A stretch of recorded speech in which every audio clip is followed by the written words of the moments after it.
कितनी बार बताया है, मेरे तैयार होने से पहले मेरा नाश्ता तैयार हो जाना चाहिए। शादी के 25 सालों बाद भी मुझे क्यों बार बार एक ही बात बतानी पड़ती है। लता, तुम्हें क्या है, तुम तो आराम से घर पर रहोगी, मुझे काम पर जाना पड़ता है। तुम हो कि हमेशा बेवकूफ़ों जैसी हरकत करती हो। अगर तुम यह जानबूझकर करती हो तो याद रखना, मुझसे बुरा कोई नहीं होगा। आज भी प्रशांत का पारा चढ़ा हुआ था। इन कटु शब्दों में अपना गुस्सा उतारते हुए, गीला तौलिया कुर्सी पर फेंकते हुए प्रशांत गुस्से से लता की तरफ देखने लगा। लता के लिए प्रशांत का यह बेवजह का गुस्सा कोई नई बात नहीं थी। वह महीने में 3-4 बार ऐसे ही लता पर बरस पड़ता था। पहले पहले लता उसका विरोध किया करती थी, लेकिन जब कई सालों तक प्रशांत में कोई बदलाव नहीं दिखा तो लता ने खुद को ही बदल दिया। अब प्रशांत के कुछ भी कहने से लता को कोई फर्क नहीं पड़ता था। प्रशांत की हर बात वो चुपचाप सिर नीचे झुकाए सुन लेती थी। शादी के पहले 5 साल तक लता ने पूरी कोशिश की थी कि प्रशांत को बदला जाए, लेकिन फालतू का गुस्सा करना और बाद में लता को भला बुरा कहना, यह मानो जैसे उसकी आदत बन गई थी। कोई भी वाद विवाद होता तो प्रशांत सीधा लता को बोल देता, अगर मैं तुम्हें अच्छा नहीं लगता तो क्यों नहीं चली जाती अपने मायके, क्यों रहती हो मेरे साथ। इतना सब कुछ होने के बावजूद लता प्रशांत के साथ रहती थी, क्योंकि उसे अपनी बेटी की फिक्र थी, और वह जाती भी तो कहाँ अपने बूढ़े हो चुके माँ बाप को इस उम्र में परेशान करना वह नहीं चाहती थी। समाज और लोग क्या कहेंगे, यह भी तो उसे देखना था। वह इतनी पढ़ी लिखी भी तो नहीं थी कि खुद जाकर कोई नौकरी कर सके और अपना और अपनी बेटी का पालन पोषण कर सके। लता को अब अपनी फिक्र नहीं थी, उसको फिक्र थी तो बस अपनी शादी लायक हो रही बेटी की। लता नहीं चाहती थी कि पति पत्नी के झगड़े की वजह से काव्या डिस्टर्ब हो। काव्या की पढ़ाई पूरी हो चुकी थी, उसके लिए अब शादी के रिश्ते आने लगे थे। कई रिश्तों को काव्या ठुकरा चुकी थी।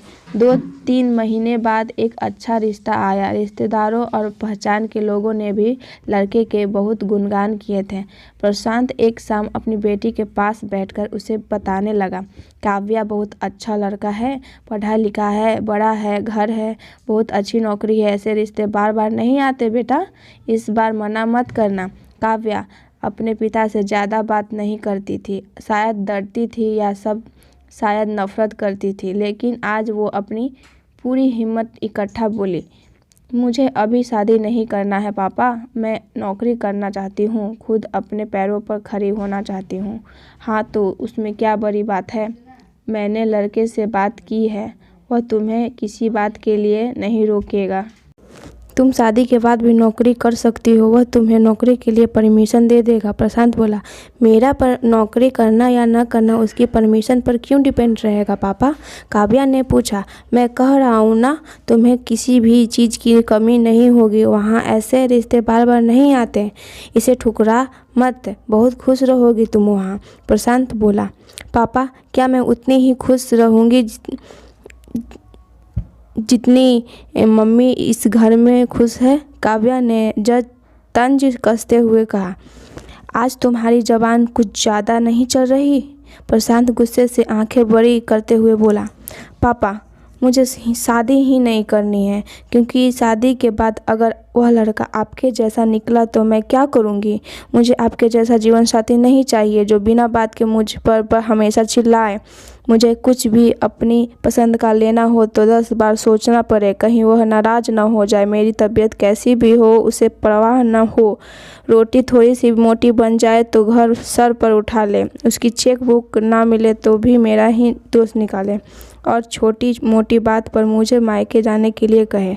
काव्या ने कहा, अपना दिल खाली करते हुए पापा से सब कह दिया। प्रशांत का गुस्सा 7वें आसमान पर था, लेकिन उसके मुंह से एक भी शब्द नहीं फूट रहा था। वो काव्या की बातें सुन रहा था। काव्या उतना ही बोलकर चुप नहीं हुई। आज पहली बार वो अपने पापा के सामने इतना कुछ बोल रही थी। पापा, अपने माँ के साथ हमेशा गलत व्यवहार किया है। आप अपने ऑफिस का गुस्सा बिना सोचे समझे माँ पर उतार देते हैं। कभी इस बात की परवाह भी नहीं करते हैं कि उन्हें कैसा लगता होगा। आपकी बातें सुन सुन माँ ने अपना स्वाभिमान खो दिया। प्रशांत आज पहली बार अपने किए बर्तावों को महसूस कर पा रहा था। वो इतना ही बोल पाया, जो तुम्हारा मन है वो करो, मैं तो इतना बुरा हूँ ना। काव्या ने प्रशांत का हाथ पकड़ा और बोली, पापा मुझे सिर्फ एक सवाल का जवाब दे दो। क्या आप चाहेंगे कि मेरा पति आपके जैसा हो? अगर आपका जवाब हाँ है तो कर दीजिए मेरा रिश्ता आज ही, और ना तो मुझे आत्मनिर्भर बनने दीजिए। प्रशांत कुछ भी ना बोल पाया और वहाँ से चुपचाप बाहर चला गया। आज उसे लता के सामने जाने में शर्म आ रही थी। चलते चलते उसकी आंखों से आंसू बह रहे थे। प्रशांत ने आज से अपने आप को बदलने की निश्चय किया। अगले दिन से लता ने अपने पति में काफ़ी बदलाव देखा। वह सोचने लगी कि जो हिम्मत काव्या ने दिखाई है वह हिम्मत अगर मैं पहले ही दिखा देती तो शायद आज परिस्थिति कुछ और होती।